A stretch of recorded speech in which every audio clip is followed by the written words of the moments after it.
Ocala's information station, 1370 WOCA. Ocala.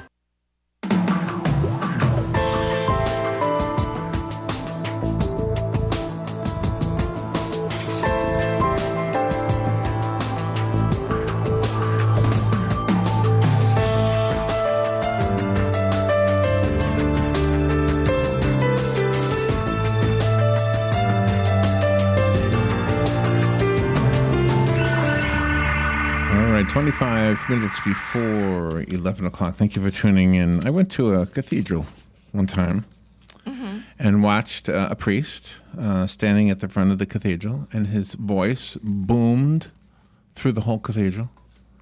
Just this godly sound. It was like, that's like God himself up there talking.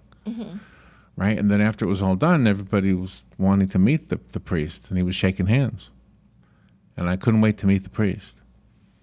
And when I did, it's a normal guy, just like me.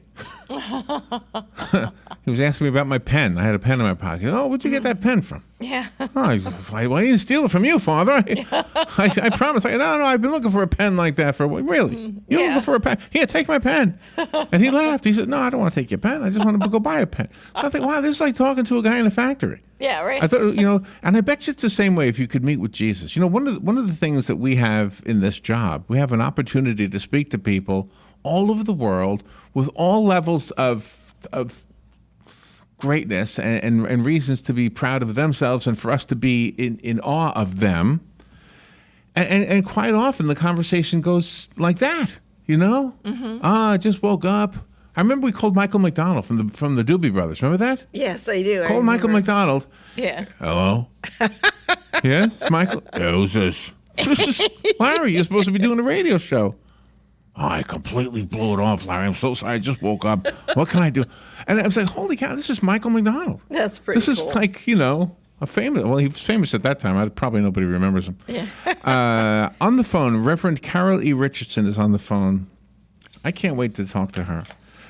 She has written a book. It's called Mornings with the Masters, Mystical Journeys in a Postmodern World. Carol says, let me just read real quickly what it says here, that she spent many mornings in prayers and meditation, leading to numerous experiences of connection with the ascended masters who guided her, including Jesus Christ. What if I asked her about her pen? Buddha, Mother Mary, I don't even know how to say this one, Paramahansa Yoganandu, it's probably an Indian one, right?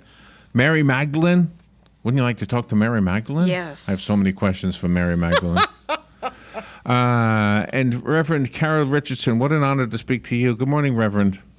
Good morning, Larry. Where are you? Such a delightful lead-in. Thank you. Oh, good. And my pen is recycled 9 times out of 10. Your pen is mine is too. Yeah. See, you're right down to earth as well. Yes, absolutely. I love Mother Earth. There we go. I love Mother Earth too. What would I do without her? I'd be floating in space somewhere. All right. You would. So is this literal when you say you spent time with the masters, or is this figurative? Well, literal is a strong word. Everything is vibration, so perhaps we would need to say maybe on a higher vibration, not in a literal sense. They didn't show up physically in my living room kind of thing, but yes, did I connect with them? And yes, talking with Mary Magdalene, she's all about empathy. She was pointing out to me that empathy is what we need to be practicing continually all the with time. other people. Yes, so that we get along. I agree with that. Sometimes I think that our modern technology, Facebook and Twitter and those kind of things, people badmouth that stuff, but I think that helps us understand people who, we have governments who want us to hate other people, and their governments want their people to hate us. And when those kids on both countries are saying hi on Facebook, they say, hey, you're just like me. Right. Right. I wonder if that's helping. I don't know. So when you get information from the spiritual leaders, is it about you? Is it about the whole world at large? And let me just clarify, is that Robin with you? I'm a little confused. That is Robin. Yeah, that's me. Yeah, that's Sorry. Robin. Good I'm morning, sorry. Robin. Yeah. Good morning. How are you? Yeah, we're a duo. Well, I saw your photos. Love your photos online together. That's Oh, thank great. you. Thank you. That was a long time ago. Yeah. I like your photo too, by the way. You kind of resemble Robin. You kind of have Robin's look a little bit. Well, who knows? We could be related. You never know. So tell me about this so that I can understand it. And can I do this? Yes. I can what do has helped What has helped me do this has been practicing something called Raja Yoga meditation, and the crown of Raja Yoga meditation is Kriya Yoga meditation. So what it does is it energizes all of our chakras. I don't know if your listeners know about chakras, but all the way up to the throat chakra, the brow chakra, the crown chakra, and that opens us up to higher messages and visions. But the mystical tradition has existed in all religions. You know, Christian mystics lived long ago. Today it's a little less known, but we've had a history in Christianity of Christian mystics. I say we because that's my tradition of origin. But all Sufis, Buddhists, you know, in Hinduism, it doesn't matter your religion. When people practice these spiritual disciplines like prayer and fasting and meditation, you can have these visions. It's amazing. And You have to wonderful. fast? That's the only part of this. It's the only part of this. Have to. Larry, I think you'll like this. Here's my compromise nowadays. I do what I call a juice fast, but I also intersperse it with some almond butter throughout the day. Oh, There okay. you go. So you have to be Jewish? You talk about purpose of self in your book, and how when you have a lot of stress that you tell people how you can shift your life to get out of that stress and become the very best you can. Yes, the bottom line, and this is a lesson actually taught me by Buddha directly, but Jesus taught this as well and teaches this as well, that all is well. Buddha taught me that the fundamental nature of reality, or God, if you will, is that all is well. That's the fundamental nature of things, is all is well. If you think about it, all the rest is just temporary or pretend or illusion or maya or whatever. That's word. hard to get away from. It's hard. I've heard that before, too, but when somebody dies in your family, gosh, it's not well. It doesn't feel well. No, it does not. So one of the things I didn't stress in the book is I was widowed at the age of 28. Oh.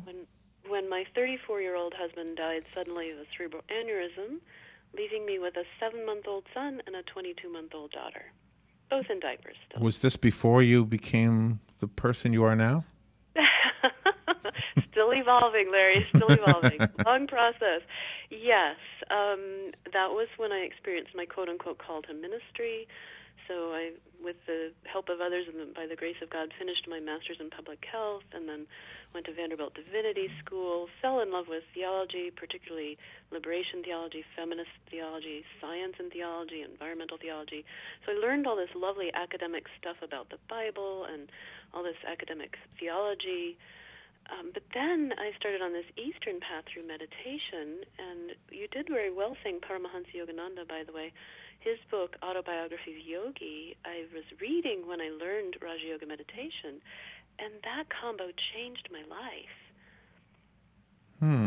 And did it require practice? Or you know, like when you practice musical instrument, for those who play musical, like you'll do a song, and it's all sounds so slow and weak, and then eventually it clicks. Did it eventually click for you in that same way?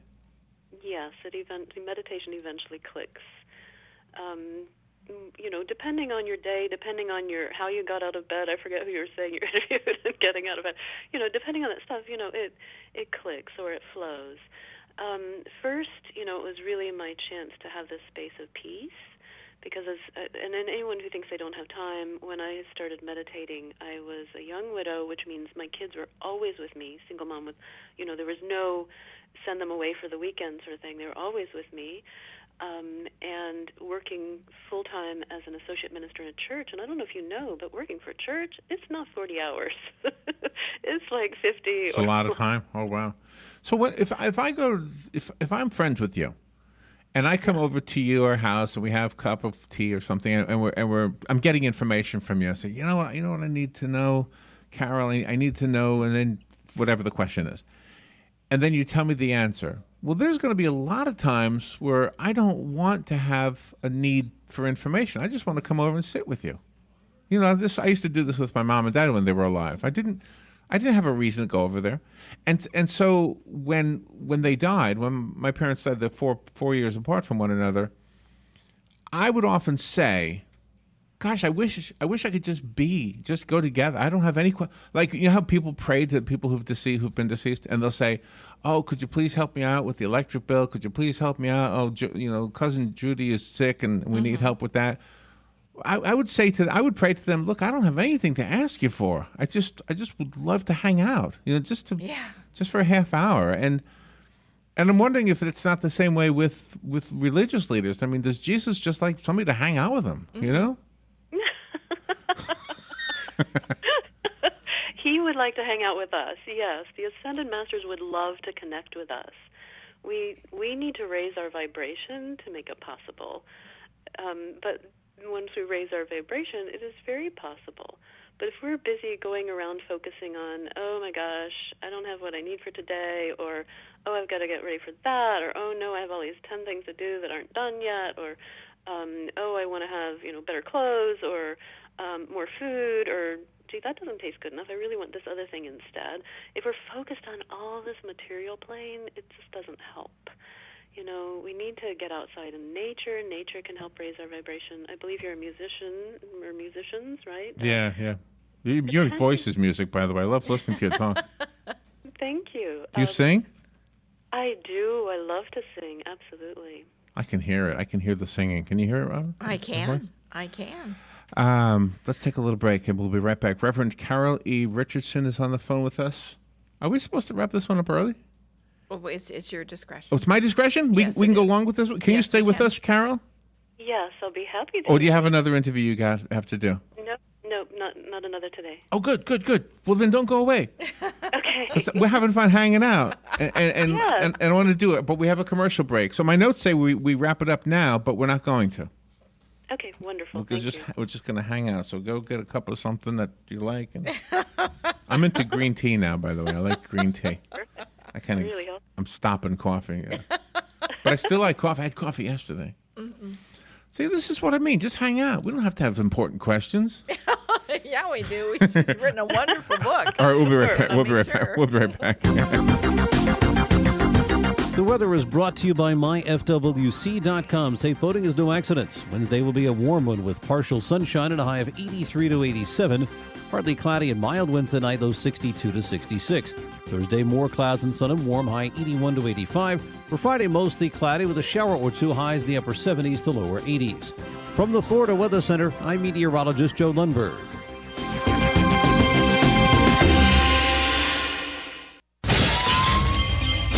Hi, I'm Seth with AA Lock, Dock, and Security. Have you ever thought about the locks or security on your house or business? Have you ever wondered why the keys to your new car cost so much? Well, at AA Lock, Dock, and Security, we can help with securing your valuables. We can even replace those expensive transponder keys. We can give you the knowledge that no one else will. Call AA Lock, Dock, and Security at 867-1965. That's 867-1965. The very best in quality is Captain T's Upholstery. Hey, this is Dan. Let me ask you a few questions. Does your boat look better with the cover on? Has your car's interior seen its better days? Stop using a towel to cover up those rips in the golf cart. Isn't it about time you had it restored to better than new with a custom upholstery from Captain T? Captain T's Upholstery has been right here in Ocala for nearly 20 years, so they know how to make your ride one of a kind. Whether you want to take that classic ride back to a factory look or put your favorite sports team front and center, Captain T's Upholstery is who to call. 352-369-1810. That's 352-369-1810. Or stop by their location, 5030 South Pine Avenue in Ocala, just past the drive-in. And of course, don't forget to visit them on the web, CaptainTUpholstery.com. The very best in quality is Captain T's Upholstery.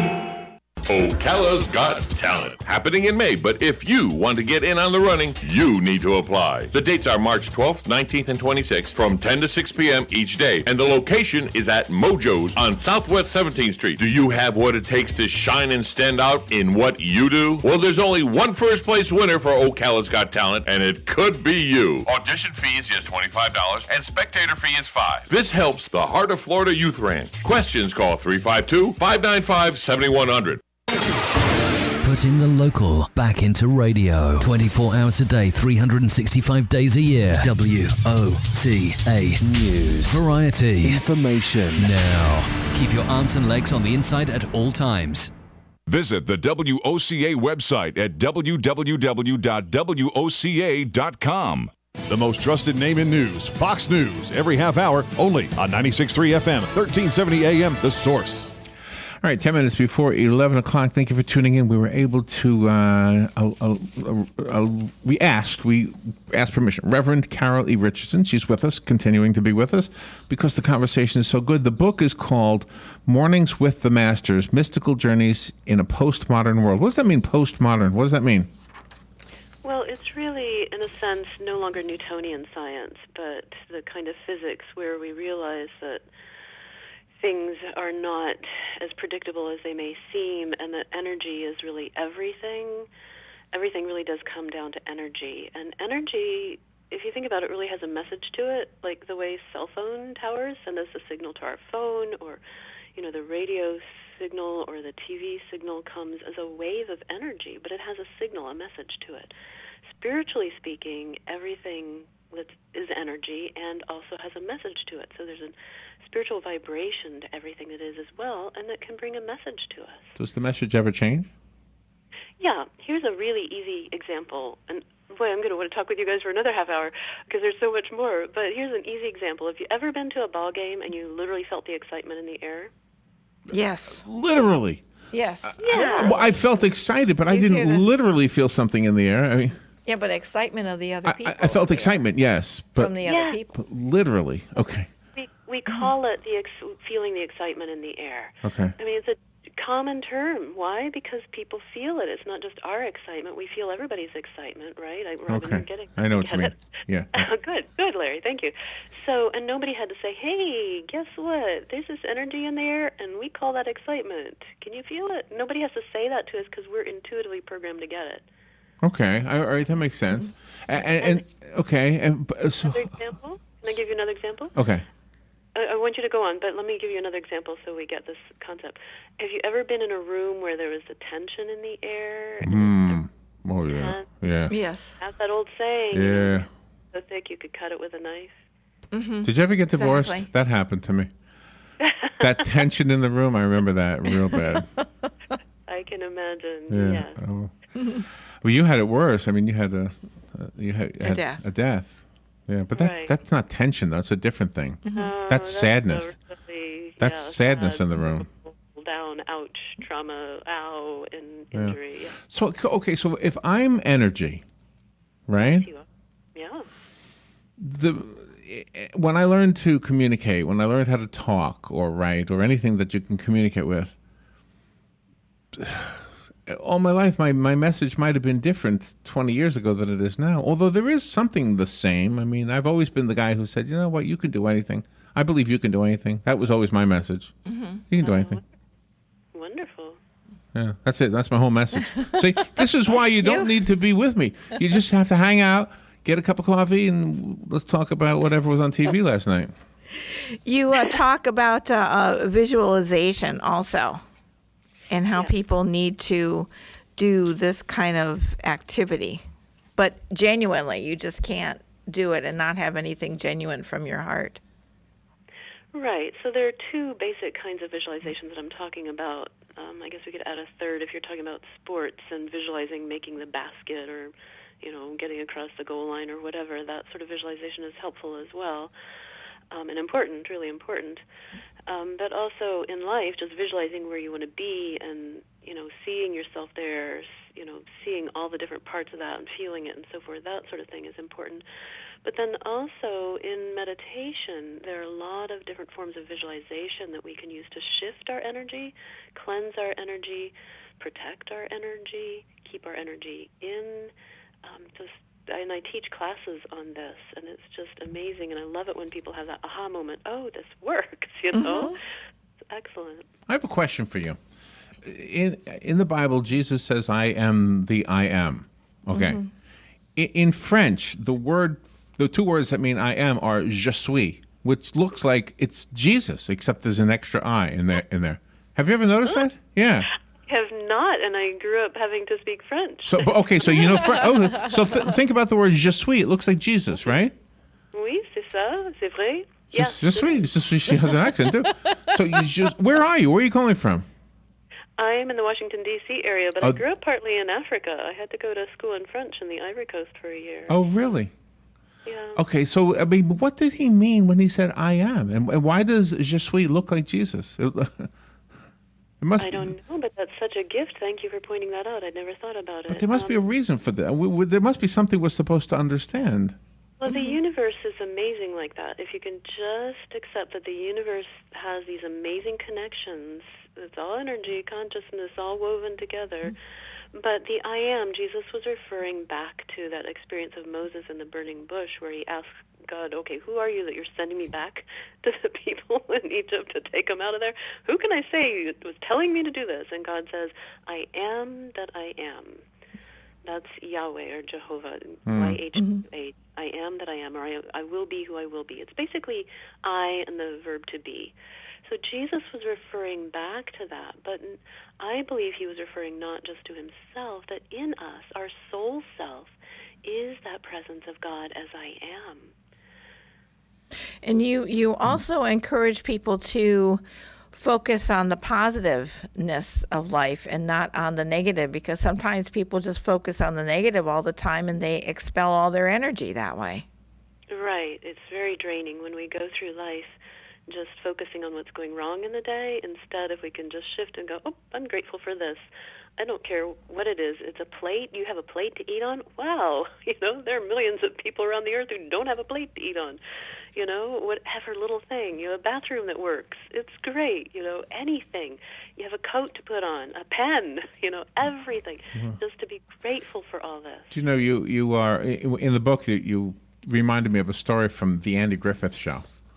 Do you remember the Andy Griffith Show? Okay. I do. In the Andy Griffith Show, Aunt Bee was the housekeeper for Andy. Was Andy a widow? Yes, a widower, he whatever was it's a called? widower. And so Andy and little Opie, and they went, and Aunt Bee went away. And while she was away, the house became a wreck. They messed up. They were horrible housekeepers. And before Aunt Bee came home, Andy said, Aunt Bee's coming home. We got to clean up the house. So they hurried, cleaned up the first floor. And when she walked in, instead of her being happy to see how clean it was, she was sad because, oh my gosh, they don't need me. Oh. And then later on, she walked upstairs and she saw it was a mess. She says, "Oh, you just cleaned it up before I got here, didn't you?" Yeah. So she felt needed. Yes. And in your book, you had a part, I marked it, let me look for it here. It says that you saw a woman interviewed after disappearing from her family. She commented that she honestly believed that she would not be missed very much. Many of us may have sometimes felt that way, myself included, you wrote. Is that right? Yeah, absolutely. I am so outside the norm in terms of my spirituality. It's like I don't fit into any one religion. I mean, who else goes around talking about, well, Jesus is my teacher, and Buddha is my teacher, and Lady Kuan Yin is my teacher? Do you know anyone else like that? No, but if you speak to Buddha, say, Buddha, did you ever notice this? Say, it's not a question. Just say, have you ever noticed this, Buddha? The people who follow you are usually slim. Yes. The people who follow, and you're fat. Buddha's fat. And the people who follow you are usually thin. And Jesus is thin. Yes. And the people who follow him are usually heavy. Well, you'll love this, Larry. Both Jesus and Buddha have a great sense of humor, and Buddha in particular likes to get me to laugh at myself.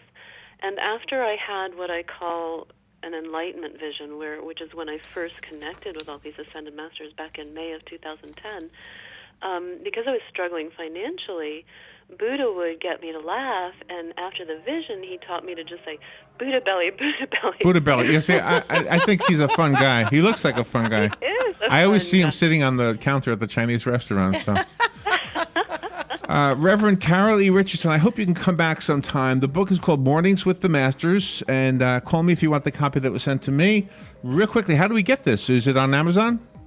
Thank you. It is on Amazon.com, and if you go to highestharmony.guru, my website, highestharmony.guru, I've got a free PDF on how to reduce stress and be happy. Highestharmony.guru. Okay. Thank you so much, Carol, for being on the air with us, and definitely come back.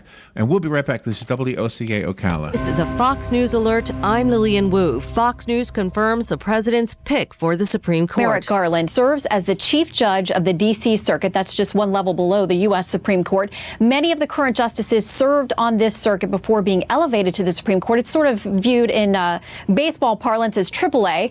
Garland has a 19-year paper trail on the bench. That could be a plus or a minus because there's plenty to look at about his thought, his decision-making process. Fox's Shannon Bream. Garland supervised Justice Department investigations into the '95 Oklahoma City bombing and Unabomber Ted Kaczynski.